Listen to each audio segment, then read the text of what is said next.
In order to place an image inside the component instance, you're going to do Command-Option-C to copy the image and then Command-Option-V to place the image. Let's break this down. I have my image here. What I'm going to do is Command-Option-C, and then I'm going to go inside my component instance here, and I'll make sure to select just my image layer and not the wrapper, and then I'll do Command-Option-V to place the image. You can also do the same thing using the context menu.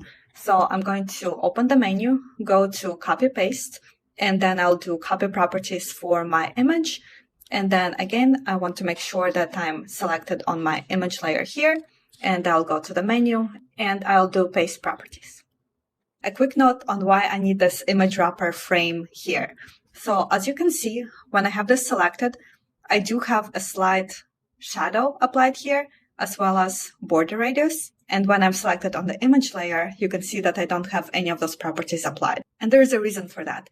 The thing is that when I'm copying like a separate image to be pasted inside the instance, I'm not just copying the image property. I'm copying all the properties that layer currently has, like whether it does or does not have any border radius or shadows or anything else.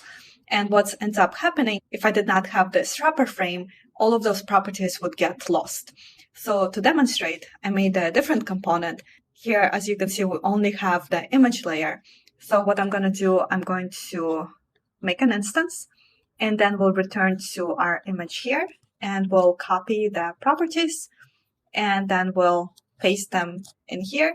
And as you can see, I no longer have the border radius or the shadow because the properties that I had in my main component got overwritten with the new ones. This is why you should have a wrapper if you want to have any other custom properties on your image as well.